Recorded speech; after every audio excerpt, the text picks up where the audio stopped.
नमस्कार दोस्तों, कैसे हैं आप सभी। आप सभी का सुकून एफएम चैनल पर हार्दिक स्वागत है। दोस्तों, आपको हमारी कहानी इंस्टा मल्टी मिलेनियर वेटर बड़ी पसंद आई है। मैं चाहूंगा कि आप लोग इसे शेयर जरूर करें और अपने दोस्तों तक भी कमेंट करके जरूर बताएं कि आपको कहानी कैसी लगी है, और वीडियो को लाइक जरूर कर दिया करो सुनते टाइम। चलिए, आज के एपिसोड नंबर 2 में आपका हार्दिक स्वागत फिर से करता हूं। शुरू करते हैं कहानी। तीनों दोस्त खाने में इतने मशगूल हो चुके थे कि सारा खाना खत्म हो गया। तीनों दोस्तों के पेट इतने भर गए कि उन्हें सांस लेने में भी भारी लगने लगा। तब रियांश ने सबसे आखिरी वाला डब्बा खोला। ये वो डब्बा था जिसमें उन्होंने निहाल के दिए हुए 500 रुपए के नोट के बजट से मंगवाया था। जैसे ये डब्बा खुला, अंदर से चॉकलेट चोको लावा केक और डार्क फैंटेसी ब्राउनी के साथ वनीला आइसक्रीम निकली। गर्मा गर्म लावा केक ने पिघली हुई गाढ़ी चॉकलेट बह रही थी। उसके साथ ठंडी आइसक्रीम का कॉम्बिनेशन किसी जादुई स्वाद से कम नहीं लग रहा था। तभी विराट ने ताना मारकर कहा, वाह भाई निहाल, तेरी बेवफाई ने कम से कम हमारे मुंह तो मीठे कर दिए। चल, तेरा दिया हुआ 500 का नोट भी हमने हजम कर लिया। तीनों ने मिलकर उस डेजर्ट को चम्मच से खाना शुरू किया। गर्म चॉकलेट और ठंडी आइसक्रीम जैसे ही देव के गले से नीचे उतरी, उसे लगा कि जैसे उसके दिन भर की सारी थकान, सारा तनाव और बारिश की ठंडक कहीं गायब हो गई। यह सिर्फ एक खाना नहीं था, यह उन तीनों के लिए एक जीत का जश्न था। उस फटीचर जिंदगी पर एक छोटी सी जीत जो उन्होंने आज रात महसूस की थी। खाना खत्म होते ही और हंसी मजाक करते वक्त रात के करीब 4:30 हो चुके थे। बाहर आसमान में हल्का हल्का नीलापन छाने लगा था, जो इस बात का संकेत था कि सुबह होने वाली है। तभी रियांश ने अपने पेट पर हाथ फेरकर जोर से डकार लेकर कहा, भाई, अब मुझसे एक भी निवाला नहीं खाया जाएगा। मेरा पेट इतना भर गया, अगर किसी ने सुई चुबो दी तो गुब्बारे की तरह फट जाएगा। उसके बाद सुनते ही विराट ने भारी आवाज में सहमति जताकर कहा, हाँ भाई, मैं तो सीधा सोने जा रहा हूँ। आज की नींद आएगी ना, वो सालों तक याद रहेगी। उन तीनों ने मिलकर जमीन से वो सारा कचरा उठाया, काली डब्बे के पॉलीथीन में डाला और कमरे के कोने में रख दिया। देव ने अपने गीले और कीचड़ से सने वेटर वाले कपड़े उतारे, हॉस्टल की कॉमन बालकनी में तार पर सूखने के लिए डाल दिए। उसने अपना एक पुराना ढीला सा ट्रैक पैंट और एक पुरानी सी टी शर्ट पहन ली। हॉस्टल के उस कमरे में 3 लोहे के पुराने बेड लगे थे। उनके गद्दे इतने पुराने और दब चुके थे कि लेटते ही लोहे की पसलियां पीठ में चुभने लगती थी। तकिए रुइयों के गुच्छों की तरह सख्त हो चुके थे। पंखा इतनी तेज आवाज कर रहा था जैसे हेलीकॉप्टर उड़ रहा हो। रियांश और विराट अपने अपने बिस्तर पर गिरे, पेट भर खाना खाने की वजह से, जिसे फूड कोमा कहते हैं। मात्र 5 मिनट के अंदर ही उनकी खर्राटों की आवाजें गूंजने लगी। वो इतनी गहरी नींद में चले गए कि अब अगर कमरे में बम भी फट जाए तो वो शायद ही उठेंगे। लेकिन देव के लिए आज की रात सोना इतना आसान नहीं था। वो अपने उस लोहे के चरमराते हुए बिस्तर पर लेटा हुआ था। उसने अपने दोनों हाथ अपने सिर के पीछे रखे हुए थे और वो छत पर घूमते हुए उस पुराने पंखे को एकटक घूर रहा था। उसके दिमाग में पिछले 8-10 घंटों का पूरा फ्लैशबैक एक फिल्म की तरह चल रहा था। शाम को रेस्टोरेंट में ड्यूटी के लिए जाना, कैबिन नंबर 5 से रूहानी की हंसी की आवाज, दरवाजा खोल और उसे निहाल की बाहों में देखना, रूहानी के वो कड़वे शब्द और निहाल का उसे 500 रुपए का नोट देना, उसका बारिश में पागलों की तरह भागना और बीच सड़क पर मौत का इंतजार करना, फिर महादेव का आना, ब्लैक मर्सिडीज, उस खजाने से भरी गुफा, वो जादुई स्टोरेज रिंग, वो 15 करोड़ का विला, वो ब्लैक फरारी। देव ने अपना दायां हाथ अपनी आंख के सामने किया। अंधेरे कमरे में उसकी उंगली पर वो अंगूठी की नीली रोशनी चमक रही थी। उस अंगूठी के अंदर दुनिया भर की दौलत, सोने की ईंटें, करोड़ों अरबों रुपए का कैश मौजूद था। यह एहसास इतना बड़ा था, इतना भारी था कि देव का दिमाग अभी तक इसे पूरी तरह से प्रोसेस नहीं कर पा रहा था। उसने मन ही मन में सोचा, क्या यह सच में हकीकत है, या मैं उस गाड़ी से टकराकर कोमा में चला गया हूँ? मुझे सब मेरे दिमाग में कोई सपना तो नहीं? ये सोचते हुए देव ने खुद को चिकोटी काट कर देखी। दर्द हुआ। नहीं, ये सपना नहीं था, सब कुछ सच था। उसे याद आया कि डायमंड क्लास सोसाइटी में उसका अब एक अपना समुद्र के किनारे वाला विला है। वहां एक ऐसा बेडरूम है जिसमें इटालियन मार्बल लगा है, मखमली गद्दे व किंग साइज बेड है, जहां एयर कंडीशनर की ठंडी हवा, समुद्र की लहरों की आती आवाज। वहां आज रात वहां सो सकता था। लेकिन फिर उसने अपने अगल बगल खर्राटे ले रहे रियांश और विराट को देखा। देव ने मुस्कुराकर सोचा, नहीं, ये खस्ता हालात कमरा, ये चुभने वाला गद्दा और ये शोर करने वाला पंखा, यही मेरी हकीकत है। ये दोनों मेरे सच्चे अपने हैं और मैं अपनी इस पुरानी दुनिया को इतनी आसानी से पीछे नहीं छोड़ सकता। जैसे जैसे सुबह की पहली किरण खिड़की से चनकर कमरे में आने लगी, देव का दिमाग भविष्य की योजनाएं बनाने लगा। उसने मन ही मन में कहा, महादेव ने कहा था कि मुझे अपने इस पैसे का और अपने ताकत का घमंड नहीं करना। मुझे किसी को यह नहीं बताना कि मेरे पास पैसा कहाँ से आया। इसका मतलब है कि मैं रातों रात करोड़पति नहीं बन सकता। अगर मैं कल ही जाकर कॉलेज में वो फरारी ले गया तो इनकम टैक्स, पुलिस, कॉलेज प्रशासन मेरे पीछे पड़ जाएंगे। रूहानी और निहाल भी चौकन्ने हो जाएंगे। नहीं, मुझे एक कहानी बनानी होगी। एक ऐसा लीगल तरीका खोजना होगा जिससे मैं दुनिया की नज़रों में धीरे धीरे अमीर बनूं। मैं इन्वेस्टमेंट करूंगा, बड़ी बड़ी कंपनियां खरीदूंगा, लेकिन इस तरह से किसी को मेरे ऊपर राज का पता ना चलेगा। मैं निहाल के घमंड को उसी के पैसों के खेल में हराऊंगा। और रूहानी रूहानी को मैं ये दिखाऊंगा कि उसने जिस लड़के को वेटर समझकर ठुकराया था, वो लड़का इस शहर का राजा बन चुका है। इन ख्यालों के आते ही देव के अंदर का वो डरा हुआ, सहमा हुआ लड़का हमेशा के लिए खत्म हो गया। उसकी जगह एक ऐसे समझदार, कूटनीतिक, ताकतवर इंसान ने ले ली जो अपने अगल बगल में एक ही कदम को शतरंज की चाल की तरह चलने वाला था। हॉस्टल की खिड़की से बाहर चिड़ियों की चहचहाहट शुरू हो चुकी थी। विशाखापट्टनम शहर अब जागने लगा था। देव ने एक लंबी सांस ली और उसके दिल में अब रूहानी के लिए कोई दर्द, कोई कसक बाकी नहीं थी। उसके मन में सिर्फ अपने आने वाले कल को लेकर एक गजब का उत्साह और शांति थी। दौलत का, ताकत का एहसास किसी नशे से कम नहीं होता, और जब यह एहसास किसी ऐसे इंसान को मिले जिसने हमेशा गरीबी देखी हो, तो इंसान अजय बन जाता है।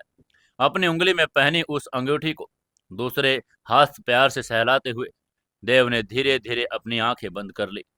वो लोहे का गद्दा उसे अब चुभ नहीं रहा था। पंखे की आवाज अब उसे परेशान नहीं कर रही थी। जिंदगी में पहली बार उसे कल का क्या होगा, मैथ्स की फीस कैसे भरी जाएगी, या कॉलेज की फीस कहाँ से आएगी, इन सब चीजों की कोई चिंता नहीं थी। चेहरे पर एक सुकून भरी, रहस्यमयी मुस्कान और दिल में एक नए तूफान को समेटे हुए देव एक बहुत ही गहरी और मीठी नींद में डूब गया। आज की रात उसकी यह फटीचर जिंदगी का आखिरी रात थी। जब वो कुछ ही घंटों के बाद इस नींद से जागेगा तो वो सिर्फ देव नहीं होगा, द ओबरॉय होगा। एक ऐसा इंसान जिसकी मुट्ठी में अब पूरी दुनिया की दौलत कैद थी। विशाखापट्टनम यूनिवर्सिटी इस नए तूफान के लिए बिल्कुल भी तैयार नहीं थी। अगली सुबह 9 बज चुके थे। विशाखापट्टनम शहर की तेज धूप हॉस्टल के कमरे की खिड़की से छनकर सीधे देव के चेहरे पर पड़ रही थी। कल रात की गहरी और सुकून भरी नींद के बाद जब देव की आंखें खुली तो उसे एक पल के लिए समझ नहीं आया कि वो कहाँ है। उसने अपनी उंगली की तरफ देखा। वो रहस्यमय स्टोरेज रिंग अभी भी वहीं थी। उसकी हल्की नीली चमक बरकरार थी। ये कोई सपना नहीं था, वो सच में दुनिया का सबसे अमीर इंसान बन चुका था। देव ने एक गहराई अंगड़ाई ली और उठकर बैठ गया। उसने देखा कि कमरे में रियांश और विराट पहले से तैयार थे। उन्होंने अपने पुराने धुले हुए कपड़े पहने थे और कॉलेज जाने के लिए अपने बैग पैक कर रहे थे। तभी रियांश ने अपना बैग कंधे पर टांग कर मजाकिया लहजे में कहा, अरे गुड मॉर्निंग कुंभकर्ण, तेरी तो 5,000 की टिप आ गई भाई। तुझे तो अब कॉलेज जाने की क्या जरूरत है, लेकिन हमारी कोई टिप नहीं आई भाई। हमें तो डिग्री लेनी पड़ेगी। जल्दी उठ, 9:30 बजे प्रोफेसर शर्मा का लेक्चर है। वो बुड्ढा लेट आने वालों को सीधा क्लास से बाहर निकाल देगा। विराट ने भी अपने जूते के फीते बांध कर कहा, अरे यार जल्दी तैयार हो जा भाई। वैसे भी आज यूनिवर्सिटी में रूहानी और निहाल का ड्रामा सबने सुन लिया होगा। हमें एक साथ रहना होगा। उसकी ये बात सुनकर देव मुस्कुराया। उसे कल रात की घटना याद आई, लेकिन अब उसके दिल में रूहानी के लिए न तो कोई प्यार था और न ही कोई गुस्सा, सिर्फ एक अजीब सी बेरुखी थी। देव ने फुर्ती से बिस्तर पर उठकर कहा, बस 5 मिनट दे दो, मैं अभी तैयार होता हूँ। उसने अपनी अलमारी खोली और उसमें से अपने सबसे साफ सुथरे कपड़े निकाले। ये कपड़े महंगे नहीं थे, एक पुरानी फेडेड जींस और एक प्लेन सफेद टी शर्ट। लेकिन आज देव का उरा पूरी तरह से बदल चुका था। उसके चेहरे पर एक अजीब सा आत्मविश्वास और चमक थी जो पहले कभी दिखाई नहीं देखी थी। वो बाथरूम गया, ठंडे पानी से मुंह धोया और बालों को सेट किया। जब वो बाहर आया तो रियांश और विराट उसे देखकर थोड़े हैरान हुए। तब विराट ने उससे पूछा, अरे भाई, आज तो बड़ा फ्रेश लग रहा है, कोई टेंशन नहीं, कोई और वेंशन नहीं। आगे से देव ने मुस्कुराकर अपना बैग उठाकर कहा, टेंशन? अरे वो क्या होती है? चलो प्रोफेसर शर्मा का लेक्चर मिस नहीं करते। जहां तक उस ड्रामे की बात है तो आज देखते हैं कॉलेज में क्या नया तमाशा होता है। इसके बाद तीनों दोस्त हॉस्टल से निकले और यूनिवर्सिटी के मेन कैंपस की तरफ पैदल चल पड़े। विशाखापट्टनम यूनिवर्सिटी के मेन कैंपस बड़ा विशाल था। जैसे ही देव, रियांश, विराट ने कैंपस के मेन गेट से अंदर कदम रखा, उन्हें एक अजीब सा बदलाव महसूस हुआ।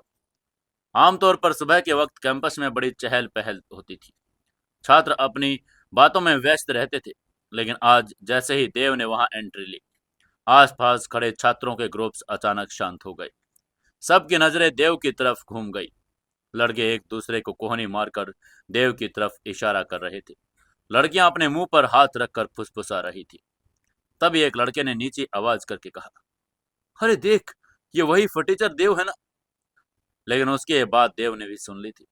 तभी एक और लड़की ने तंज कसकर कहा, अरे हाँ यार, कल रात रेस्टोरेंट में इसका जो वीडियो वायरल हुआ है ना, वो सच में गजब था। रूहानी ने इसे कितनी बुरी तरह से जलील किया। बेचारी रूहानी भी कब तक इस गरीब के पास टाइम पास करती। आखिरकार उसे निहाल वर्मा जैसा अमीर लड़का मिल ही गया। रियांश का खून खोलने लगा। उसने अपनी मुट्ठी भींची और उन लड़कों की तरफ बढ़ने लगा। उन्होंने चिल्लाकर कहा, मैं इन सालों का मुंह तोड़ दूंगा। इन्हें दूसरों की जिंदगी में मजे लेने के अलावा कोई काम नहीं है क्या? लेकिन देव ने रियांश का हाथ पकड़कर उसे रोककर कहा, रियांश शांत रह यार। क्या तू पूरी यूनिवर्सिटी से लड़ने वाला है? इन्हें जो बकवास करनी है करने दे। भौंकने वाले कुत्तों को पत्थर मारने से सिर्फ अपना वक्त बर्बाद होता है। मुझे इन बातों से कोई फर्क नहीं पड़ता। देव की आवाज में इतनी शांति और इतना ठहराव कि रियांश भी हैरान रह गया। उसने हैरानी से पूछा, अरे भाई, तू सच में ठीक तो है? ये लोग तेरी बेइज्जती कर रहे हैं और तू इतना शांत खड़ा है, जैसे कुछ हुआ ही ना हो। देव मुस्कुराया।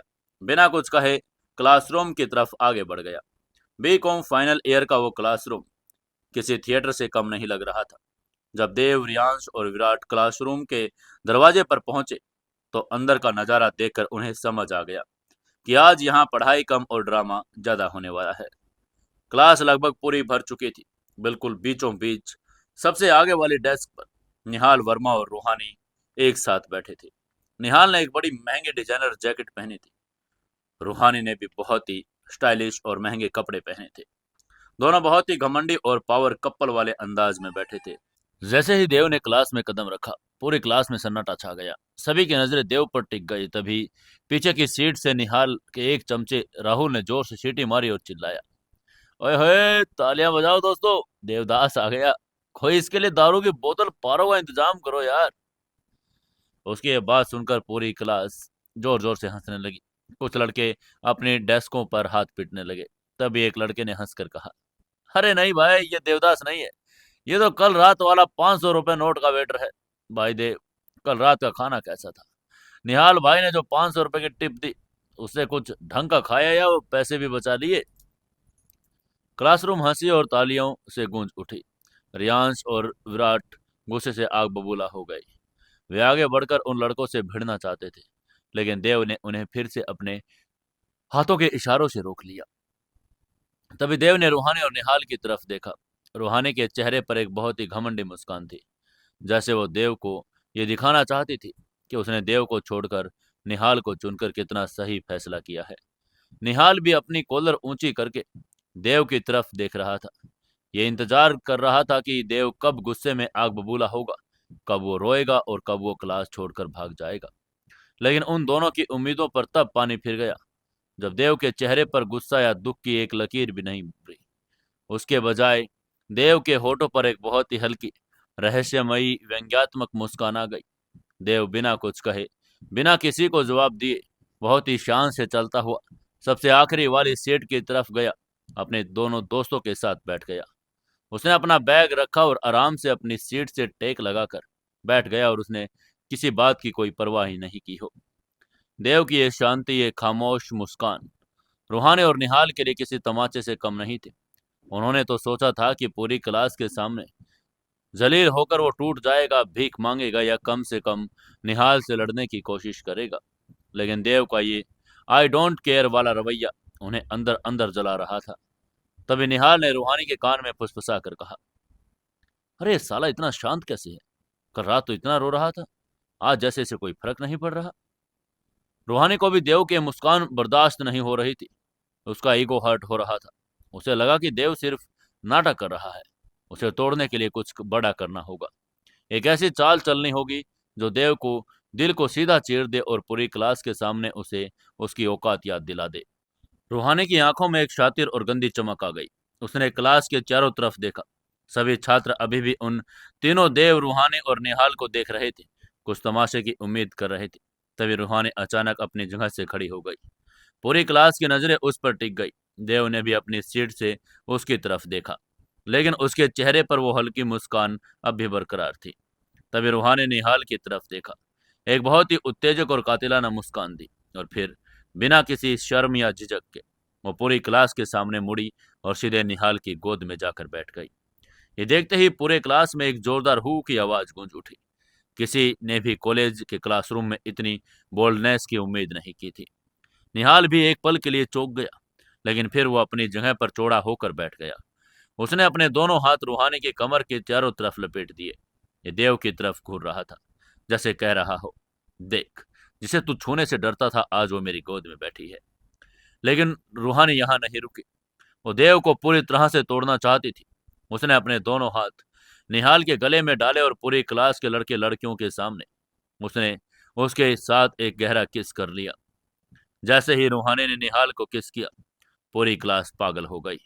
लड़के अपनी सीटों पर खड़े होकर सीटी बजाने लगे, डेस्कों को पीटने लगे और जोर जोर से हु चिल्लाने लगे। पूरी क्लास उन्हें चीयर कर रही थी। गो निहाल गो, पावर कपल, क्या बात है। देवदास की तो आज जलकर राख हो गई होगी। यह नजारा किसी आशिक के लिए मौत के समान हो सकता था, जिसने उस लड़की को अपनी पूरी दुनिया माना हो। वहीं रियांश और विराट ने तुरंत देव की तरफ देखा। उन्हें लगा कि देव अब बर्दाश्त नहीं कर पाएगा। शायद वो फूट फूट कर रोने लगेगा या क्लास से भाग जाएगा। लेकिन देव ने जो किया, उसने रूहानी, निहाल, रियांश, विराट, शायद पूरी क्लास के होश उड़ा दिए। देव ने अपनी सीट से खड़ा भी नहीं हुआ। उसने अपनी आंखें नीचे नहीं की। उसने अपना मुंह नहीं छिपाया। इसके विपरीत देव ने बहुत आराम से अपने दोनों हाथ अपने सीने पर बांधे, और उसकी वो हल्की सी मुस्कान अब एक चौड़ी और व्यंग्यात्मक हंसी में बदल गई। देव उन दोनों को ऐसे देख रहा था जैसे कोई इंसान चिड़ियाघर में बंदरों के किसी बहुत ही बेवकूफाना करतब को देखकर हंसता है। देव की आंखों में न कोई दर्द था, न ही कोई जलन और न ही कोई शर्म। उसकी आंखों में रूहानी के लिए सिर्फ एक गहरी दया और दया से भरी एक स्पष्ट उपेक्षा थी। यह हंसी कोई नाटक नहीं थी। यह देव के अंदर के उस करोड़पति, उस ताकतवर इंसान की हंसी थी, जो जानता था कि सामने बैठे ये दोनों लोग उसकी दौलत और उसकी ताकत के सामने कीड़े मकोड़ों से ज्यादा कुछ नहीं। देव ने मन ही मन सोचा, तुम लोग क्या मुझसे जलाओगे? तुम जिसे अपनी जीत समझ रहे हो, वो सिर्फ तुम्हारी सस्ती और घटिया मानसिकता है। मैंने तो अपनी जिंदगी से एक कूड़ा बाहर निकाला है, और निहाल उसे अपने गले लगाकर इतना खुश हो रहा है। कितने बेवकूफ हैं ये लोग। वहीं रूहानी ने जब किस तोड़ा और निहाल की गोद से उठकर देव की तरफ देखा, तो उसे उम्मीद थी कि देव का चेहरा आंसुओं से भीगा होगा और वो टूट चुका होगा। लेकिन देव को मुस्कुराता हुआ ऐसे शांत बैठकर रूहानी के पैरों के तले की जमीन खिसक गई। देव की वो मुस्कान उसके सीने में खंजर की तरह चुभ रही थी। उसका पूरा प्लान फेल हो गया। पूरी क्लास के सामने इतना बड़ा ड्रामा करने के बाद भी देव ने कोई रिएक्शन नहीं दिया। ये देखकर रूहानी ने गुस्से और झुंझलाहट में अपने दांत पीसकर कहा, ये मुस्कुरा क्यों रहा है? उसका चेहरा शर्म और गुस्से से लाल हो चुका था। वहीं निहाल को भी अब समझ नहीं आ रहा था कि अब वो क्या करेगा। देव की उस मुस्कान ने निहाल का ईगो भी बुरी तरह से ठेस पहुंचा दिया था। निहाल को लगा कि वो देव को उसकी औकात याद दिखा रहा है, लेकिन देव की उस शांत मुस्कान ने बिना एक शब्द कहे निहाल को यह महसूस करा दिया कि निहाल की कोई औकात ही नहीं। रूहानी ये बर्दाश्त नहीं कर पाई। उसे लगा कि वो क्लास में तमाशा देव बना रही थी, लेकिन वो तमाशा खुद बन गई। देव की वो आंखें, जो कल तक उसके लिए प्यार से तरसती थी, आज उन आंखों में रूहानी के लिए सिर्फ एक कुछ नहीं था। तभी गुस्से से आग बबूला होकर रूहानी ने जोर से अपना पैर जमीन पर पटका। उसने देव की तरफ देखकर फुसफुसा कर कहा, यू इडियट, उसने अपना डिजाइनर बैग सीट से उठाया और निहाल की तरफ देखे बिना तेज कदमों से चलती हुई, अपने जूतों की टक टक की आवाज करती हुई क्लासरूम से बाहर निकल गई। निहाल भी रूहानी को इस तरह जाता देखकर झेंप गया। क्लास के लड़के जो अभी तक तालियां बजा रहे थे, वो अब शांत हो गए और एक दूसरे की शक्ल देखने लगे। उन्हें भी समझ ही नहीं आया कि अचानक रूहानी को क्या हुआ और देव ने बिना कुछ कहे बाजी कैसे पलट दी। तब रियांश ने पूरी क्लास के सामने जोर से ताना मारकर कहा, अरे क्या हुआ भाई, मूवी खत्म हो गई क्या? उसके बाद सुनकर क्लास में एक हल्की हंसी गूंज गई। तभी देव ने रियांश के कंधे पर हाथ रखा और मुस्कुरा कर कहा, अरे पिक्चर तो अभी शुरू हुई है मेरे भाई, बस देखते जाओ। रूहानी के इस तरह अचानक क्लास से पैर पटक कर बाहर चले जाने के बाद पूरे क्लासरूम का माहौल एक अजीब से सन्नाटे, फुसफुसाहटों में बदल गया। कुछ ही सेकंड पहले जो लड़के निहाल और रूहानी के लिए तालियां बजा रहे थे, देव का मजाक उड़ा रहे थे, वो अब एक दूसरे का मुंह देखने लगे। रूहानी का प्लान बैकफायर कर गया। उसने देव को नीचा दिखाने के लिए निहाल को पूरी क्लास के सामने किस किया, लेकिन देव की उस शांत, अजय और व्यंग्यात्मक मुस्कान ने रूहानी के घमंड के टुकड़े टुकड़े कर दिए। रूहानी के जाने के बाद अब सारी नजरें निहाल वर्मा पर टिक गई। निहाल, जो विशाखापट्टनम के सबसे बड़े रईसजादों में से एक था, जिसे हमेशा सेंटर ऑफ अट्रैक्शन बनने की आदत थी, वो आज पूरी क्लास के सामने बेवकूफ और इस्तेमाल किया हुआ मोहरा लग रहा था। निहाल ने एक बार अपनी खाली गोद की तरफ देखा और फिर देव की तरफ। देव अभी भी पीछे वाली सीट पर आराम से टेक लगाए बैठा था। उसके चेहरे पर वो ठंडी मुस्कान थी। निहाल को ऐसा लगा जैसे देव बिना कुछ बोले उसे कह रहा हो, देख लिया अपना तमाशा, जिस लड़के को तुम ट्रॉफी समझ रहा है वो सिर्फ एक छलावा है। निहाल का ईगो बुरी तरह से आहत हो चुका था। उसकी मुट्ठियां कस गई थी। उसका चेहरा शर्म, गुस्से और तिलमिलाहट से लाल हो गया। वो अपनी जगह से उठा। उसने अपनी महंगी डिजाइनर जैकेट को झटके से ठीक किया और अपने चमचों की तरफ देखे बिना क्लास के दरवाजे की तरफ बढ़ गया। निहाल ने अपने दांत पीस कर बुदबुदा कर कहा, ये साला फटीचर, इसे तो मैं बाद में देखूंगा। ये कहते हुए अपनी भारी जूतों की आवाज करता हुआ क्लास से बाहर निकल गया। निहाल के जाते ही क्लास में फिर से फुसफुसाहटें शुरू हो गई। क्लास के एक लड़के ने हंसकर कहा, भाई आज तो देव ने बिना कुछ किए ही इन दोनों की लंका लगा दी। तभी उसके पास खड़े लड़के ने भी हंसकर कहा, रूहानी को तो ऐसा इग्नोर किया जैसे वो एग्जिस्ट ही नहीं करती। एक लड़के ने हंसकर कहा, अरे यार निहाल की शक्ल तो देखने लायक थी। सबसे पीछे वाले डेस्क पर बैठा रियांश और विराट अब अपनी हंसी नहीं रोक पा रहे थे। उन दोनों ने एक साथ देव के कंधे पर हाथ मारा। रियांश ने खुशी से अपनी आवाज को थोड़ा दबाकर कहा, भाई तूने ये कैसे किया यार, कसम से देव, मैंने अपनी पूरी जिंदगी में किसी इतनी भयंकर बेइज्जती होते हुए नहीं देखी, वो भी बिना एक शब्द बोले। तूने तो उस रूहानी को ऐसा इग्नोर मारा कि चुड़ैल खुद ही जल कर राख हो गई। वो इतना ऊंचा बोल रहा था कि पूरी क्लास सुन ले। उसकी ये बात सुनकर विराट ने मुस्कुराकर देव से कहा, अरे मुझे लगा था कि ये तू सब देखकर टूट जाए, गुस्सा करेगा, लेकिन तेरी एक स्माइल ने निहार और रूहानी दोनों का सारा ईगो तोड़ दिया। आज तूने साबित कर दिया कि असली ताकत चिल्लाने में नहीं बल्कि शांत रहने में है। I am proud of you मेरे भाई। देव ने अपने दोनों दोस्तों की तरफ देखा और बहुत ही गहरी और सच्ची मुस्कान दी। देव जानता था कि उसकी ये शांति सिर्फ उसके टूटे दिल का नतीजा नहीं, बल्कि उसकी उंगली में चमक रही उस स्टोरेज रिंग और उससे छिपे अंदर करोड़ रुपए खजाने का आत्मविश्वास था। अब जब जेब में पूरी दुनिया को खरीदने की ताकत हो, तो छोटे मोटे लोगों के तमाशे आपको गुस्सा नहीं दिलाते, बल्कि उन पर हंसी आती है। तभी देव ने बड़े ही शांत लहजे में कहा, अरे मैंने कहा था ना पिक्चर बाकी है। अब मुझे उन दोनों से कोई फर्क नहीं पड़ता। वो दोनों मेरे लिए मर चुके हैं। मुझे अब अपनी जिंदगी में आगे बढ़ना है, बहुत आगे। देव, रियांश और विराट अभी बात कर ही रहे थे, तभी क्लासरूम के कॉरिडोर के से भारी कदमों की आवाज आई। आज यूनिवर्सिटी के सबसे सख्त, अनुशासन प्रिय और खूंखार टीचर प्रोफेसर शर्मा के लेदर शूज की थी आवाज, और जैसे ही प्रोफेसर शर्मा ने क्लासरूम के दरवाजे के अंदर कदम रखा, पूरी क्लास में ऐसा सन्नाटा छा गया जैसे वहां कोई इंसान ही ना हो। जो लड़के डेस्क पर बैठे थे वो तुरंत अपनी सीट पर सीधे होकर बैठ गए। लड़कियों ने बात करना बंद कर दिया। सबने अपनी अपनी किताबें खोल ली। प्रोफेसर शर्मा की उम्र 55 साल थी। वो हमेशा एक परफेक्ट ग्रे सूट पहनते थे। और उनके चेहरे पर कभी कोई मुस्कान नहीं होती थी। वो कॉर्पोरेट फाइनेंस और बिजनेस मैनेजमेंट पढ़ाते थे। उन्होंने पोडियम पर अपनी फाइल रखी, उनकी आंखों का चश्मा नीचे किया और पूरी क्लास पर एक तीखी नजर डाली। उन्होंने देखा कि आगे की सीट पर निहाल और रूहानी गायब थे, लेकिन उन्होंने कुछ नहीं कहा।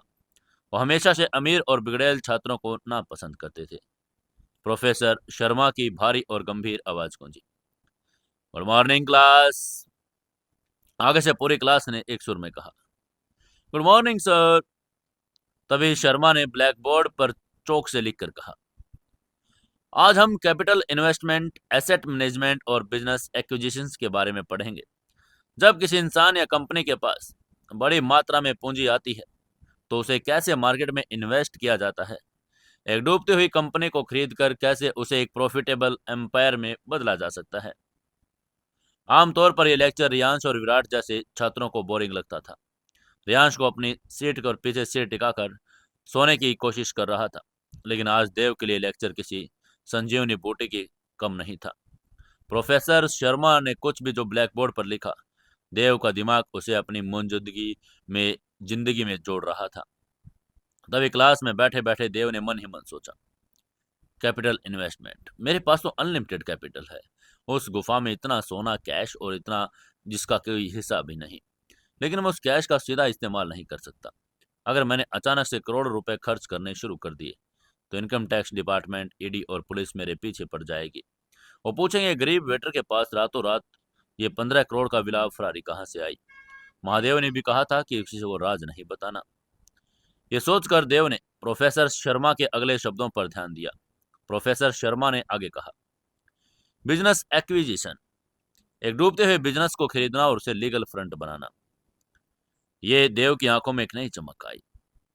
उसे अपना रास्ता मिल गया। देव का दिमाग अब कंप्यूटर से भी तेज चल रहा था।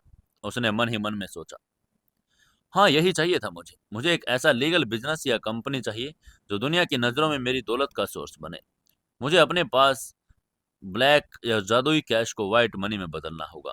अगर मैं शहर का कोई बड़ा रेस्टोरेंट, होटल या कंपनी खरीद लूं तो दुनिया को दिखाऊं कि मेरी सारी दौलत उस बिजनेस से आ रही है, तो कोई मुझ पर शक नहीं करेगा। फिर मैं उस डायमंड क्लास सोसाइटी वाले विला में भी शान से रह सकूंगा, अपने फरारी भी कॉलेज ला सकूंगा, और सबसे बड़ी बात, निहाल के घमंड को तोड़ने के लिए मुझे उसी के खेल में उसे हराना होगा। उसका बाप शहर का बड़ा बिजनेसमैन है, ठीक है, अब मैं शहर का सबसे बड़ा बिजनेस टाइकून बनूंगा। पूरे 45 मिनट के लेक्चर के दौरान देव ने एक पल भी अपनी पलकें नहीं झपकाई। वो अपनी कॉपी में कुछ नोट्स लिख रहा था, लेकिन वो कॉलेज के नोट्स नहीं थे, वो थे विशाखापट्टनम के उन सेक्टर्स के नाम जहां वो अपना पैसा लगा सकता था, रियल एस्टेट, हॉस्पिटलिटी और टेक स्टार्टअप्स। जैसे ही लेक्चर खत्म होने की घंटी बजी, प्रोफेसर शर्मा ने अपना चौक रखा और बिना किसी किसी कुछ कहे क्लासरूम से बाहर चले गए। उनके जाते ही क्लास में फिर से शोरगुल हो गया। देव ने अपनी कॉपी बंद की और पुराने बैग में डाला, अपनी सीट से खड़ा हो गया। उसके चेहरे पर एक बहुत ही दृढ़ संकल्प और जल्दबाजी थी। विराट और रियांश ने भी अपने बैग पैक किए। तब रियांश ने जम्हाई लेकर कहा, ओह क्या पकाया यार आज शर्मा ने, कसम से आधी क्लास तो मैं सोता ही रहा। उसके बाद सुनकर विराट ने कहा, हाँ चलो कंटीन चलते हैं, कड़क चाय पीते हैं। आज तो निहाल के दिए 500 रुपए वाली पार्टी की खुमारी अभी तक नहीं उतरी। लेकिन देव ने अपने बैग कंधे पर टांग कर कहा, सॉरी यार, तुम लोग कैंटीन जाओ, मुझे अभी कहीं जाना है, मेरे पास टाइम नहीं है। रियांश और विराट दोनों हैरान हो गए। रियांश ने देव का हाथ पकड़कर पूछा, कहाँ जा रहा है भाई इतनी जल्दबाजी में? क्लास के बाद तो हम हमेशा टाइम पास करते हैं, क्या हुआ, कोई टेंशन है क्या? उसके बाद सुनकर देव ने कुछ सेकंड के लिए सोचा।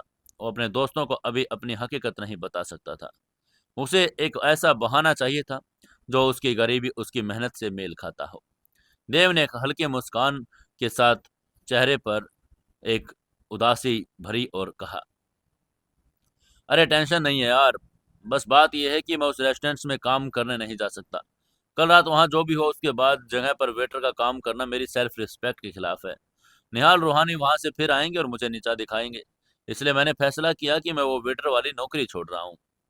आगे से विराट ने तुरंत देव का समर्थन करके कहा, ये तो तूने बहुत ही सही फैसला किया भाई, तुझे वहां जाने की कोई जरूरत नहीं, वो जगह तेरे लायक ही नहीं है। वहीं रियांश ने भी सहमति जताकर कहा, हाँ सही बात, लेकिन फिर तेरी पॉकेट मनी और हॉस्टल का खर्च कैसे चलेगा? देख देव, अगर पैसों की प्रॉब्लम है तो हम है ना यार, हम तीनों मिलकर कोई जुगाड़ कर लेंगे, पर तू उस जगह वापस मत जाना। वहीं देव को अपने दोस्तों के इस बात पर बड़ा प्यार आया। देव ने मन ही मन सोचा, इन पागलों को क्या पता कि इनका दोस्त अब कभी रेस्टोरेंट का वेटर नहीं, बल्कि अपना पूरा शहर के होटलों का मालिक बनने वाला है। लेकिन तभी बाहर से देव ने बड़ी सादगी से कहा, मुझे पता है तुम दोनों मेरे साथ हो, लेकिन मुझे भी तो अपना खर्च चलाना है ना, इसलिए मैं अभी शहर जा रहा हूँ। मुझे कहीं और किसी दूसरी जगह पार्ट टाइम जॉब तलाश करनी है, जैसे कोई कॉफी शॉप, कोई मॉल, कोई शोरूम, कहीं ना कहीं तो कुछ काम मिल जाएगा। मैं आज ये इंटरव्यू देकर अपना काम पक्का करना चाहता हूँ, ताकि कल से बिजी रहूँ, फालतू कामों में मेरा दिमाग न लग जाए।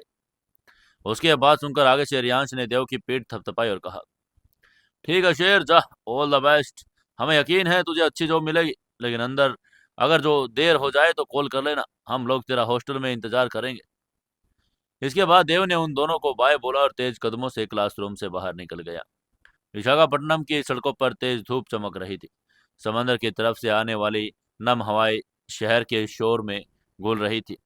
देव यूनिवर्सिटी के मेन गेट से बाहर निकला और एक ऑटो रिक्शा के पास गया। ऑटो वाले ने बेड़ी सुलगाकर पूछा, कहाँ जाना है बाबू? देव ने अपने पुराने जीन्स की जेब में हाथ डाला और अपनी स्टोरेज रिंग के जरिए निकाले कुछ कड़क नोट। देव ने एक भारी और कॉन्फिडेंट आवाज में कहा, वीआईपी रोड, सरीपुरम। सरीपुरम विशाखापट्टनम का सबसे पॉश और महंगा कमर्शियल इलाका था। वहां शहर के सबसे बड़े बिजनेस टावर, 5 स्टार होटल और कॉर्पोरेट ऑफिस मौजूद थे। ऑटो वाले ने देव के कपड़ों को देखा और थोड़ा झिझक गया।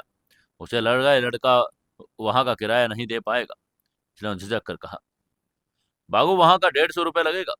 देव ने बिना कुछ कहे 500 का नोट निकाला और ऑटो वालों के हाथ में थमा कर कहा, ये रख लो, मुझे जल्दी पहुंचाओ, बाकी के पैसे तुम रख लेना। ये देखकर ऑटो वाले की आंखें फट गई। उसने तुरंत बीड़ी फेंकी, ऑटो स्टार्ट किया और देव को बिठाकर सरीपुरम की तरफ चला पड़ा। ऑटो में बैठे बैठे देव के चेहरे पर जो हवा लग रही थी, वो उसे एक अजीब सी आज़ादी का एहसास दिला रही थी। देव कोई मामूली पार्ट टाइम जॉब, कोई कॉल सेंटर या कोई नौकरी नहीं देखने जा रहा था। वो तो एक ऐसा मोहरा खोजने जा रहा था, जिसके पीछे छुपकर वो दुनिया के सामने अपनी दौलत का लीगल शो ऑफ कर सके।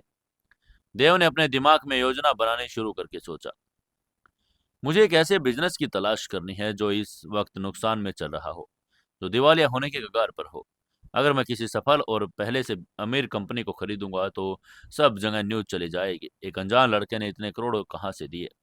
लेकिन अगर मैं किसी ऐसे बिजनेस को खरीद लूं जिसे कोई खरीदना नहीं चाहता, जो कर्जों में डूबा हो, तो मेरी इन्वेस्टमेंट पर कोई ज़्यादा ध्यान नहीं देगा।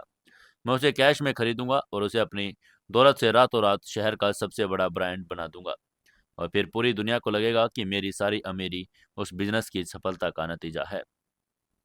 ये प्लान बिल्कुल परफेक्ट था। इस तरह वो न तो सिर्फ अपनी 15 करोड़ की फरारी और सड़क पर दौड़ा सकेगा, बल्कि वो डायमंड क्लास सोसाइटी के उस आलीशान विला में शिफ्ट हो सकेगा। किसी को उस पर शक भी नहीं होगा। करीब आधे घंटे बाद ऑटो सरीपुरम के मेन चौराहे पर आकर रुका। देव ने ऑटो के बाहर कदम रखा। उसके सामने गगनचुंबी इमारतें थी, शीशे से बने शानदार कॉरपोरेट ऑफिस, बड़े बड़े विदेशी ब्रांड के शोरूम और शहरों और सड़कों पर दौड़ती बीएमडब्ल्यू और मर्सिडीज जैसी गाड़ियां। यहाँ हवा में भी ऐसे पैसे की महक आती थी। कुछ दिन पहले तक जब देव इस इलाके से गुजरता था तो उसे अपनी औकात, अपनी गरीबी का बहुत गहरा एहसास होता था। वो इन इमारतों की तरफ सिर उठाकर देखने से भी डरता था। लेकिन आज आज बात कुछ और थी। आज देव इन इमारतों को खरीद कर एक खरीदार की नज़र से देख रहा था। उसके कपड़े भले ही किसी फटीचर वेटर जैसे थे, लेकिन उसके चलने के अंदाज में एक राजा जैसी शान थी। उसने अपनी उंगली की उस रहस्यमयी रंग को हल्के से अपनी अंगूठी से सहलाया। उसे ऐसा लग रहा था जैसे ये पूरा शहर, ये सारी इमारतें अब उसकी मुट्ठी में हैं। बस उसे सही इमारत पर अपनी उंगली रखनी है। देव सड़क के किनारे चलते हुए वहां के बड़े बड़े commercial brokers, real estate agents के ऑफिस की तरफ बढ़ने लगा। उसने फैसला कर लिया कि वह आज एक ऐसा साम्राज्य खड़ा करेगा जिसकी गूंज पूरे शहर में गूंज जाएगी। देव ने आसमान की तरफ देखकर मुस्कुराहट खुद से कहा, रूहानी ने मुझे वेटर समझकर छोड़ा था, अब मैं उसे दिखाऊंगा कि उस वेटर ने पूरा का पूरा रेस्टोरेंट खरीद लिया। निहाल के बाप की कंपनी तो मेरे सामने एक छोटी सी दुकान लगने लगेगी। इसी अजय कॉन्फिडेंस और करोड़ों के खजाने को अपने एक छोटे से रिंग में समेटे देवांश ओबरॉय उर्फ देव विशाखापट्टनम के बिजनेस वर्ल्ड में अपना पहला और सबसे खतरनाक कदम रखने जा रहा था।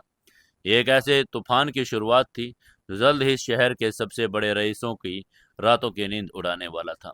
विशाखापट्टनम के वीआईपी रोड सरीपुरम का नज़ारा दोपहर के वक्त अपने पूरे चरम पर था। आसमान से सूरज जैसे उगल रहा था। सड़कों पर डामर की गर्मी से उठती भाप साफ देखी जा सकती थी।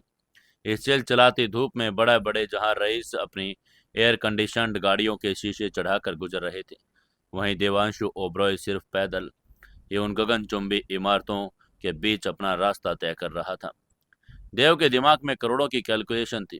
उसका लक्ष्य बिल्कुल साफ था। उसे एक ऐसी प्रॉपर्टी और एक ऐसा डूबता हुआ बिजनेस खोजना था जिसे खरीद कर वो अपनी दौलत को दुनिया के सामने वाइट मनी के रूप में पेश कर सके। वह बड़ा ही शानदार और ऊंची शीशे वाली कमर्शियल इमारत की तरफ बढ़ रहा था। उस इमारत के ग्राउंड फ्लोर पर शहर के सबसे बड़े प्रॉपर्टी ब्रोकर्स ऑफिस थे। देव ने तय कर लिया कि वह अंदर जाएगा और किसी बड़े रेस्टोरेंट और होटल की डील की बात करेगा। लेकिन इंसान जो सोचता है, किस्मत अक्सर उसके लिए कुछ और योजना बनाकर रखती है। जैसे देव उस विशाल इमारत के मेन गेट की तरफ मुड़ने लगा, अचानक हवा के एक झोंके के साथ उसके नथुनों में एक बहुत ही लजीज और जानी पहचानी महक टकरा गई। ये महक ताजे मक्खन, सिसकते हुए ब्रेड और कुछ बड़े खास भारतीय मसालों की थी। देव ने सुबह से सिर्फ एक हल्का ब्रेकफास्ट किया था और इस महक ने अचानक उसके पेट में सोई हुई भूख को जगा दिया। उसने अपने कदम रोके और अपनी नजरें घुमाकर उस महक का स्रोत खोजने लगा। इन बड़ी बड़ी इमारतों और विदेशी डिजाइन वाले कैफेज के बीच ये देसी और सौंधी खुशबू कहाँ से आ रही थी? तभी उसकी नज़र एक विशाल इमारत के बिल्कुल कोने में एक छोटे से पेड़ की हल्की सी छांव के नीचे खड़े एक साधारण फास्ट फूड के ठेले पर गई। ये ठेला उन चमचमाते कैफेज के सामने बड़ा ही गरीब और बेमिल लग रहा था। ठेले के ऊपर पुरानी पीली छतरी थी और सूरज की तेज किरणों को रोकने की नाकाम कोशिश कर रही थी। देव की नजरें उस ठेले पर टिक गई, लेकिन वो ठेले के खाने को नहीं देख रहा था। उसकी नजरें वहां खड़ी एक लड़की पर जाकर अटक गई। वो लड़की उम्र के करीब 20 या 21वें साल में होगी। उसने एक साधारण सा हल्के नीले रंग का सफेद कुर्ती और सफेद सलवार पहनी थी।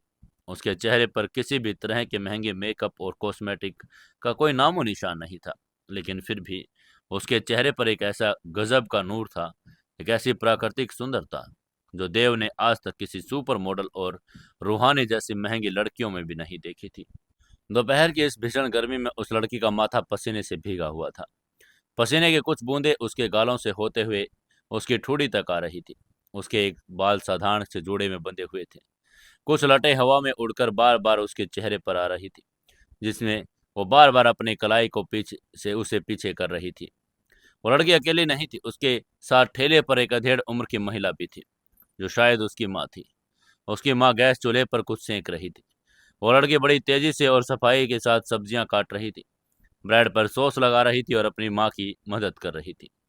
लेकिन जिस चीज ने देव का दिल सबसे ज्यादा खींचा वो था इतनी मेहनत, और इस भीषण गर्मी के बावजूद उस लड़के के एक हाथ में एक किताब थी। वह एक पल सब्जियां काटती, ग्राहकों को खाना देती और अगले ही पल अपनी नजरें उस किताब में गड़ा देती। वो पढ़ाई और काम दोनों एक साथ इतनी शिद्दत से कर रही थी कि उसके आसपास की दुनिया का कोई उसे होश ही नहीं था। देव वहीं सड़क के किनारे बुत बनकर खड़ा था। उसके कदम जैसे जमीन से चिपक गए थे। कुछ ही घंटों पहले वो रूहानी के धोखे से आजाद हुआ था। उसे लगा कि शायद अब वो कभी भी किसी लड़की की तरफ मुड़कर नहीं देखेगा। उसे लगा था कि दुनिया की हर लड़की पैसे और ब्रांड्स के पीछे भागती है, लेकिन इस लड़की को देखकर देव के अंदर की वो सारी कड़वाहट जैसे पल भर में पिघल गई। ये लड़की रूहानी के बिल्कुल विपरीत थी। जहां रूहानी को अपने नाखून टूटने का डर था, यही यह लड़की अपने हाथों को मसालों और पसीने में सनने से नहीं रोक रही थी। जहां रूहानी एसी के बिना एक पल नहीं रह सकती थी, वहीं लड़की इसी आग उगलते सूरज के नीचे मुस्कुराते हुए अपनी माँ का हाथ बटा रही थी। देव को ऐसे लगा जैसे कुछ पलों के लिए वो रुक गया हो। उसके सीने में बाईं तरफ एक अजीब सी हलचल हुई, एक ऐसी कशिश, एक ऐसा खिंचाव जो उसने रूहानी के लिए कभी महसूस नहीं किया था। ये खिंचाव किसी जिस्मानी खूबसूरती के लिए नहीं, बल्कि उस लड़की की सादगी, उसके संघर्ष और उस मासूमियत के लिए था। देव ने खुद को धीमी आवाज में बुदबुदा कर कहा, असली खूबसूरती महंगी ड्रेसेस में नहीं, मेहनत के पसीने में होती है। उसका वो बेड़ा बिजनेस प्लान, वो कमर्शियल बिल्डिंग, सब कुछ उसके दिमाग में कुछ पल के लिए गायब हो गया। अब उसे सिर्फ एक चीज चाहिए थी, उस लड़के के हाथ का बना सैंडविच और उससे बात करने का एक बहाना। देव धीरे धीरे कदम बढ़ाकर उस ठेले की तरफ चला गया। जैसे वो पास जा रहा था, मक्खन मसालों की तेज खुशबू और ज्यादा होती जा रही थी। ठेले के पास पहुंचकर उसने देखा कि ठेले के आगे एक छोटा सा बोर्ड लगा था, जिस पर हाथ से लिखा था, माँ बेटी सैंडविच एंड स्नैक्स। देव जाकर ठेले के सामने खड़ा हो गया। उसकी माँ तवे पर काम कर रही थी और लड़की अपनी किताब में मगन थी। देव ने अपनी आवाज को थोड़ा नरम और सभ्य बनाकर कहा, एक्सक्यूज मी। लड़की ने अपनी किताब से नजर उठाई और जैसे ही लड़की की बड़ी बड़ी काली गहरी आंखें देव की आंखों से टकराई, देव को लगा जैसे किसी ने उसके दिल पर सीधा तीर चला दिया हो। उन आंखों में एक अजीब सी सच्चाई और एक अजीब सी थकान, लेकिन फिर भी उनमें एक चमक थी। उस लड़की ने बहुत ही मीठी आवाज में कहा, जी कहिए, क्या लेंगे आप? लड़की की आवाज किसी मीठी धुन की तरह थी। उसमें कोई बनावट नहीं थी, बस एक साधारण और विनम्र लहजा था। देव एक पल के लिए खो सा गया। उसे समझ ही नहीं आया कि वो क्या बोले। उसने हड़बड़ा कर कहा, एक सैंडविच दे दीजिए, जो भी आप सबसे अच्छा बनाती हो। उसका ये ऑर्डर सुनते ही लड़के ने हल्की सी मुस्कान के साथ सिर हिलाया। उसने अपनी किताब को सावधानी से एक साफ टेबल पर कोने में रखा और अपने काम में लग गई। लड़के ने अपनी माँ से कहा, माँ एक स्पेशल ग्रिल्ड चीज सैंडविच बना सर के लिए। माँ ने मुस्कुराकर देव की तरफ देखा और अपने काम में लग गई। लड़के ने बहुत ही फुर्ती से 2 ताजी ब्रेड स्लाइस ली, एक हरी पुदीने की चटनी लगाई और दूसरी पर थोड़ा मेयोनेज़। फिर उसने बहुत ही बारीकी से कटे हुए खीरे, टमाटर, प्याज, शिमला मिर्च की लेयरिंग की। उसके काम करने के तरीके में एक प्रोफेशनलिज्म था, जैसे वो कोई बड़ी शेफ हो। आखिर में उसने उस पर ढेर सारा चीज घिसा और एक खास तरह का घर का बना मसाला उस पर छिड़क दिया। देव बस चुपचाप खड़े होकर उसके काम करने के अंदाज को देख रहा था।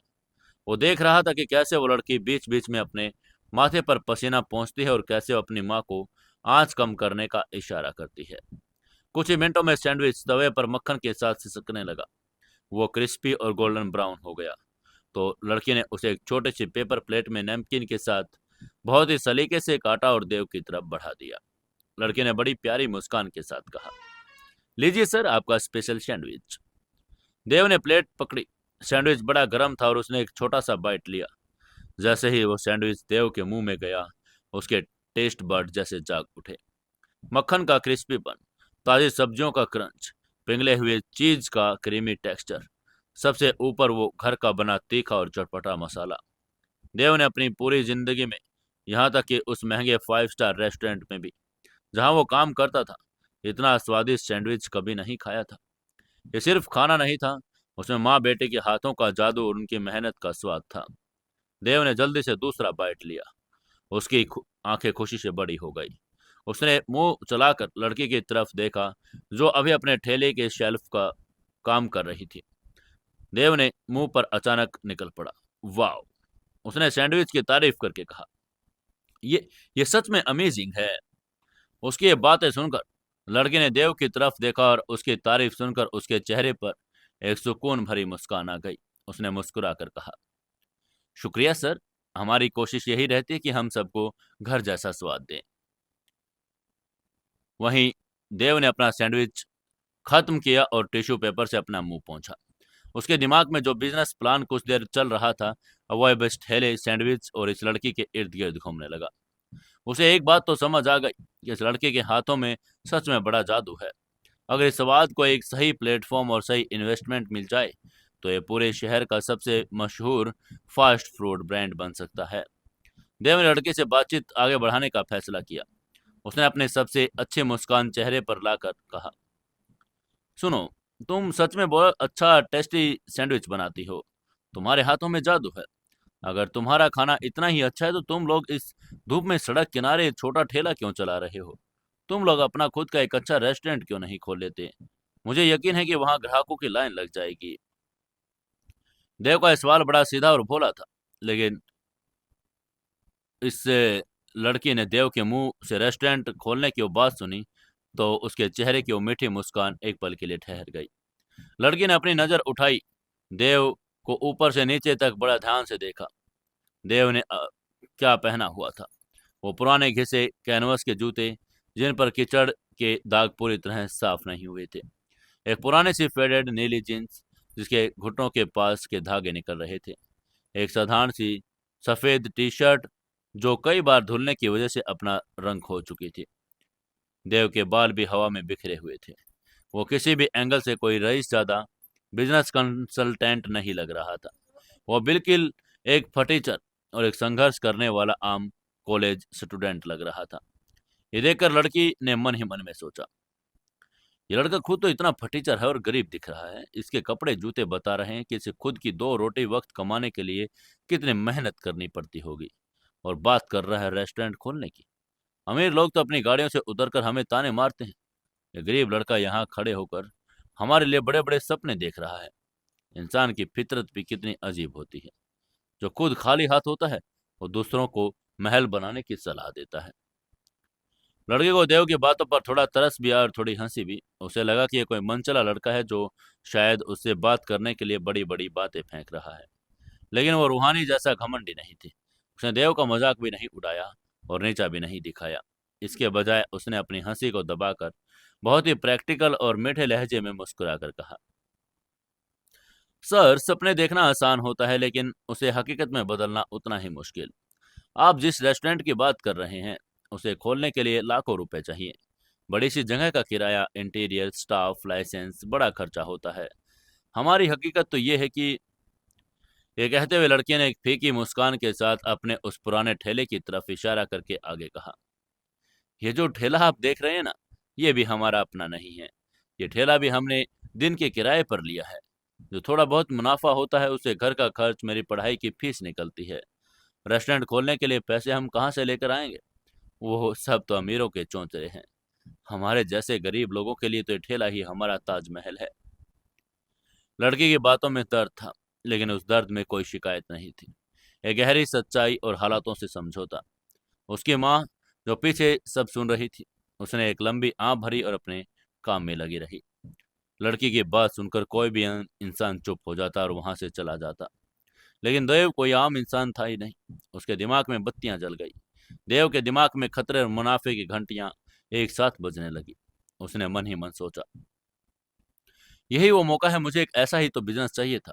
एक ऐसा बिजनेस जो अभी जमीन पर हो, जिसे पैसों की जरूरत हो, लेकिन उसके प्रोडक्ट में दम हो।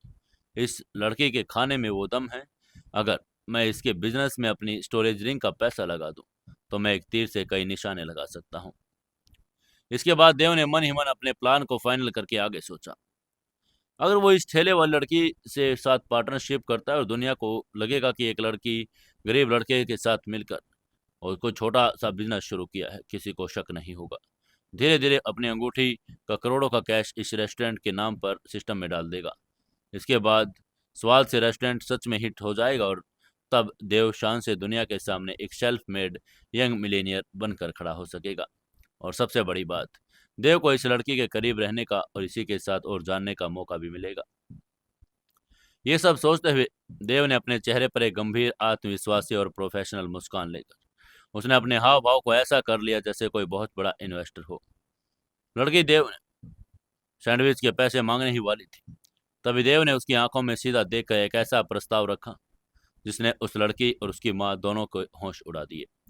देव ने इत्मीनान से कहा, मैं जानता हूँ रेस्टोरेंट खोलने के लिए बहुत पैसे चाहिए होते हैं।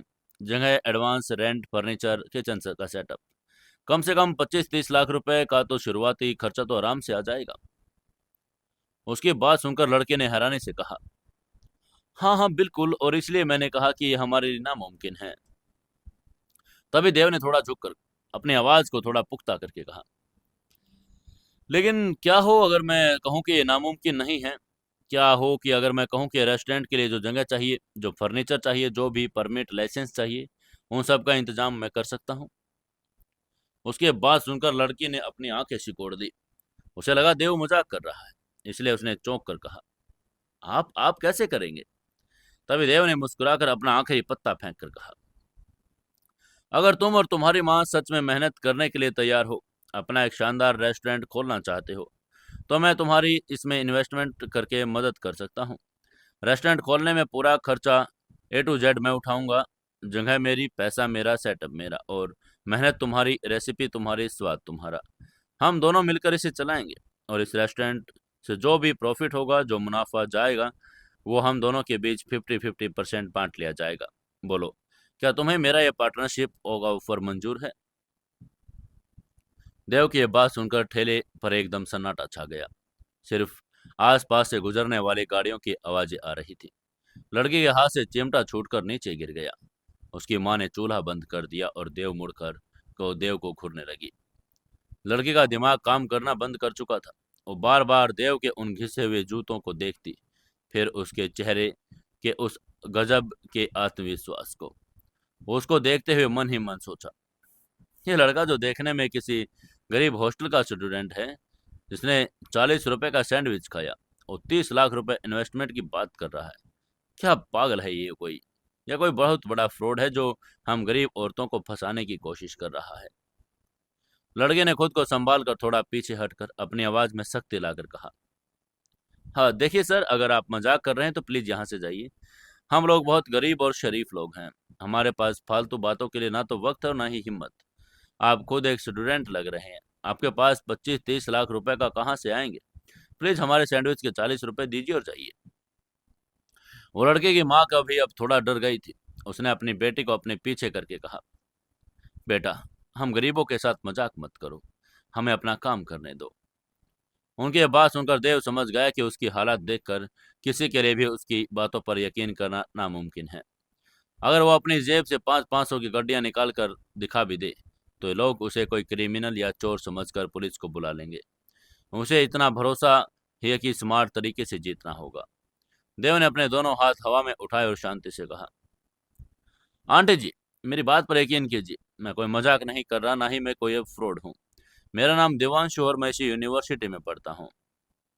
यह कहकर देव ने उस लड़की की तरफ देखा और ईमानदारी से कहा, मैं मानता हूँ कि मेरे कपड़े देखकर तुम्हें मेरी बातों पर यकीन नहीं हो रहा, लेकिन सच यह है कि मेरे पास एक बहुत बड़ा इन्वेस्टर है, मेरे एक जानने वाले हैं। देव ने अपने उंगली की अंगूठी वाले महादेव की तरफ अप्रत्यक्ष रूप से इशारा किया, और जो ऐसे ही छोटे और टैलेंटेड बिजनेस में पैसा लगाना चाहते हैं। मैं बस उनका एक जरिया हूँ। मुझे उनका पैसा सही जगह लगाना है। मुझे तुम्हारे हाथों के जादू पर पूरा भरोसा है। लेकिन लड़की अभी भी शक की नजरों से देव को देख रही थी। तभी देव ने कहा, तुम्हें मुझ पर आज भरोसा करने की जरूरत नहीं, और ना ही तुमसे कोई पैसा या सिग्नेचर मांग रहा हूँ। मैं तुम्हें सिर्फ एक ऑफर दे रहा हूँ। तुम लोग इस बारे में आराम से सोच लो। मैं कल फिर आऊँगा। अगर तुम्हें लगता है कि तुम अपनी ज़िंदगी बदलना चाहती हो, इस चिलचिलाती धूप से निकलकर एक रेस्टोरेंट की मालकिन बनना चाहती हो, तो कल मुझे अपना जवाब बता देना। ये कहकर जेब से एक 500 रुपये का नोट निकाला। यह वही नोट था जो कल रात निहाल ने उसे रेस्टोरेंट में दिया था। उसने कहा, ये तुम्हारे सैंडविच के पैसे हैं। तभी लड़के ने तुरंत कहा, सर मेरे पास खुले पैसे नहीं है, सैंडविच सिर्फ 40 का है। तभी देव ने पलटकर शानदार मुस्कान के साथ कहा, बाकी के पैसे तुम अपने पास रखो। इसे मेरी तरफ से आने वाली 50-50 की पार्टनरशिप का पहला एडवांस समझ लो। कल मिलते हैं पार्टनर। इससे पहले कि वो लड़की कुछ बोल पाती और नोट वापस कर पाती, देव मुड़ा और उसी शांत और रहस्यमयी अंदाज से ठेले से दूर भीड़ भाड़ वाली सड़क पर आगे बढ़ गया। लड़की और उसकी माँ काउंटर पर रखे 500 के कड़क नोट को और दूर जाते देख रहे आकर्षक लड़के के देखकर हैरान हो गए। सरीपुरम के उस चिलचिलाती और भीड़ भाड़ वाली सड़क पर देव उस फास्ट फूड के ठेले से तो दूर जा रहा था, लेकिन उसका दिल और दिमाग अभी वहीं उसी जगह पर उस पीली छतरी वाले ठेले के पास अटका हुआ था। विशाखापट्टनम की उस तपती दोपहर की गर्मी अब देव को बिल्कुल परेशान नहीं कर रही थी। इसके विपरीत उसके चेहरे पर एक बहुत ही सुकून भरी, गहरी और प्यारी सी मुस्कान खिली थी। वो सड़क के किनारे तो चल रहा था। आसपास गुजरने वाले लोग शायद उसे देखकर यही सोच रहे होंगे, साधारण सा लड़का तेज धूप में अकेले अकेले मुस्कुरा क्यों रहा है। लेकिन देव अपनी ही दुनिया में खोया हुआ था। उसकी आंखों के सामने बार बार लड़की का पसीने से भीगा नूरानी चेहरा आ रहा था।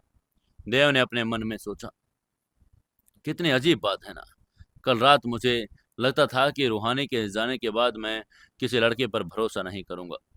मुझे लगा था कि दुनिया की हर लड़की सिर्फ पैसे, ब्रांडेड कपड़े, महंगी गाड़ियों के पीछे भागती हैं। लेकिन आज आज इस लड़की को देखकर मेरी वो सारी गलत फहमी दूर हो गई। ये लड़की तो रूहानी से बिल्कुल अलग है। जहाँ रूहानी को अपने नाखून टूटने का डर है, वहाँ इस लड़की को आग में भी तपने का कोई डर नहीं। देव ने उस लड़की की सादगी, उसकी मेहनत, उसका स्वाभिमान बेतहाशा पसंद आया। जिस तरह से उस लड़की ने 30 लाख रुपए के इन्वेस्टमेंट का ऑफर सुनकर कोई लालच नहीं दिखाया, बल्कि उसे एक मजाक या फ्रॉड समझकर देव को जाने के लिए कह दिया। इस बात ने देव के दिल में उस लड़की के लिए इज्जत और भी बढ़ा दी।